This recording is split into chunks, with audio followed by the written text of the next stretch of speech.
Assalamualaikum warahmatullahi wabarakatuh. Salam sejahtera bagi kita semua. Yang terhormat Bapak Heru Purnawan MSI selaku dosen pengampu mata kuliah Pancasila. Perkenalkan, nama saya Yulis Kartikasari dengan NPM 23010177. Berikut merupakan tugas saya mengenai konsep bela negara dan juga aktivitas bela negara yang ada di lingkungan sehari-hari.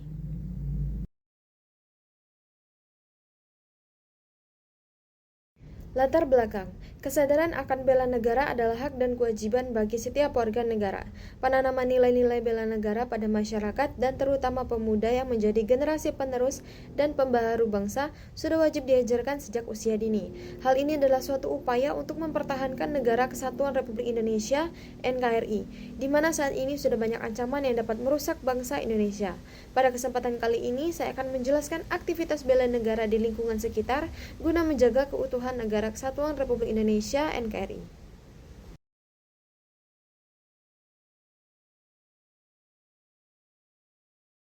Pembahasan mengenai konsep bela negara ini meliputi 3 pembahasan, yaitu yang pertama, apa yang dimaksud dengan konsep bela negara, yang kedua, bagaimana bentuk-bentuk aktivitas bela negara, dan tiga, apakah aktivitas bela negara yang paling ideal dan paling relevan untuk dilakukan. Pengertian bela negara. Bela negara adalah sikap dan perilaku warga negara yang dijiwai oleh kecintaannya kepada Negara Kesatuan Republik Indonesia yang berdasarkan Pancasila dan Undang-Undang Dasar 1945 dalam menjalin kelangsungan hidup bangsa dan negara yang seutuhnya. Di Indonesia, proses pembelaan negara sudah diatur secara formal ke dalam undang-undang. Di antaranya sudah disebutkan ke dalam Pancasila serta Undang-Undang Dasar 1945. Khususnya pasal 30, di dalam pasal tersebut dijelaskan bahwa membela bangsa merupakan kewajiban seluruh rakyat Indonesia tanpa terkecuali. Bela negara di Indonesia. Bela negara adalah sikap dan perilaku warga negara yang dijiwai oleh kecintaannya kepada Negara Kesatuan Republik Indonesia yang berdasarkan Pancasila dan Undang-Undang Dasar 1945 dalam menjalin kelangsungan hidup bangsa dan negara yang seutuhnya. Peran penting bela negara dapat dikuak secara lebih jernih dan mendalam melalui perspektif pertahanan, keutuhan wilayah Indonesia beserta seluruh sumber daya, kedaulatan dan kemerdekaannya selalu terancam oleh agresi asing dari luar dan pergolakan bersenjata dari dalam. Kalau ancaman ini menjadi nyata dan Indonesia tidak siap, semuanya bisa kembali ke titik nol. Antisipasi para pendiri bangsa tercantum dalam salah satu poin tujuan nasional, yaitu melindungi segenap bangsa Indonesia dan seluruh tumpah darah Indonesia.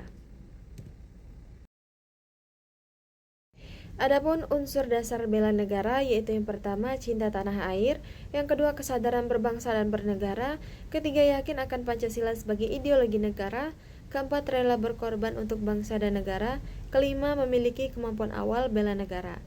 Nah, adapun contoh-contoh bela negara yaitu melestarikan budaya, belajar dengan rajin bagi para pelajar, taat akan hukum dan aturan-aturan negara, mencintai produk-produk dalam negeri. Beberapa contoh lain diantaranya adalah kesadaran untuk melestarikan kekayaan budaya, terutama kebudayaan daerah yang beraneka ragam, sehingga hal ini bisa mencegah adanya pengakuan dari negara lain yang menyebutkan kekayaan daerah Indonesia sebagai hasil kebudayaan asli mereka. Yang kedua, untuk para pelajar bisa diwujudkan dengan sikap rajin belajar, sehingga pada nantinya akan memunculkan sumber daya manusia yang cerdas, serta mampu menyaring berbagai macam informasi yang berasal dari pihak asing. Dengan demikian, masyarakat tidak akan terpengaruh dengan adanya informasi yang menyesatkan dari budaya asing. Ketiga, adanya kepatuhan dan ketaatan pada hukum yang berlaku. Hal ini sebagai perwujudan rasa cinta tanah air dan bela bangsa. Karena dengan taat pada hukum yang berlaku akan menciptakan keamanan dan ketentraman bagi lingkungan, serta mewujudkan rasa keadilan di tengah masyarakat. Keempat, meninggalkan korupsi. Korupsi merupakan penyakit bangsa karena merampas hak warga negara lain untuk mendapatkan kesejahteraan sendiri. Dengan meninggalkan korupsi, kita akan membantu masyarakat dan bangsa dalam meningkatkan kualitas kehidupan.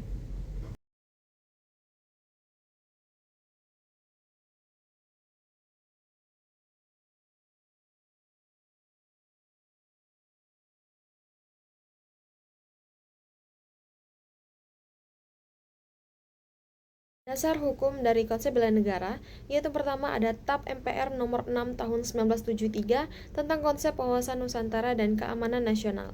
Yang kedua ada Undang-Undang nomor 29 tahun 1954 tentang pokok-pokok perlawanan rakyat. Selanjutnya ada Undang-Undang nomor 20 tahun 1982 tentang ketentuan pokok Hankam Negara RI.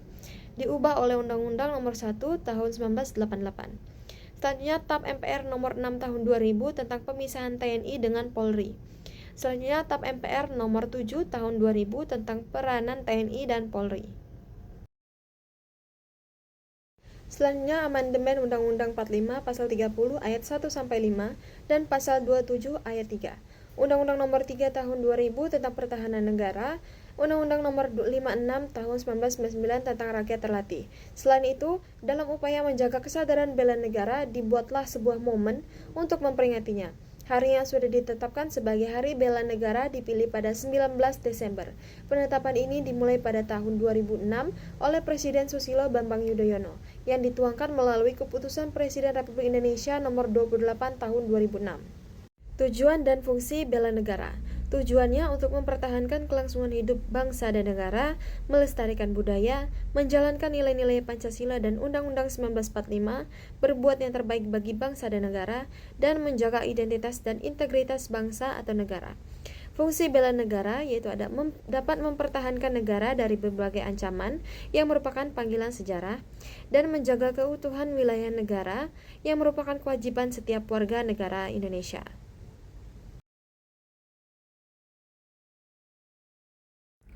Aktivitas bela negara yang ideal dan dapat dilakukan dalam kehidupan sehari-hari. Bela negara bukan hanya tentang mengangkat senjata atau bertempur di medan perang. Bela negara bisa dilakukan oleh siapa saja dari berbagai kalangan dan dalam berbagai bentuk. Salah satu bentuk bela negara yang sederhana namun sangat berdampak adalah dengan melakukan tindakan-tindakan positif dalam kehidupan sehari-hari. Aktivitas bela negara yang ada di lingkungan sekitar yaitu pertama, menggunakan produk Indonesia, khususnya batik, di mana kita dapat menjaga kelangsungan industri lokal, melestarikan budaya, dan dapat menumbuhkan rasa cinta tanah air. Yang kedua, kita dapat menjaga kebersihan lingkungan yang menciptakan lingkungan yang sehat, menghindari dari bencana, dan menghormati alam. Yang ketiga, menjalankan ibadah sholat 5 waktu yang dapat menegakkan agama, membentuk karakter, dan menjadi teladan. Yang keempat, kita dapat menciptakan suasana rukun, damai, dan harmonis dalam lingkungan keluarga. Yang kelima, membentuk keluarga yang sadar akan hukum. Yang keenam, meningkatkan iman dan takwa dan iptek dalam lingkungan sekolah. Yang ketujuh, menciptakan suasana rukun, damai, dan aman dalam lingkungan masyarakat. Yang kedelapan, menjaga keamanan kampung secara bersama-sama. Yang kesembilan, mematuhi peraturan hukum yang berlaku. Kesimpulannya, bela negara tidak harus dilakukan dengan cara yang heroik. Tindakan-tindakan kecil yang kita lakukan sehari-hari seperti menggunakan produk Indonesia, menjaga kebersihan lingkungan, dan menjalankan ibadah memiliki kontribusi yang besar bagi bangsa dan negara. Dengan demikian, kita telah menunjukkan rasa cinta dan bangga terhadap tanah air. Baiklah, itu tadi penjelasan mengenai konsep bela negara dan juga aktivitas bela negara yang paling ideal yang dapat dilakukan di lingkungan masyarakat sehari-hari. Lebih dan kurangnya saya mohon maaf. Wassalamualaikum warahmatullahi wabarakatuh.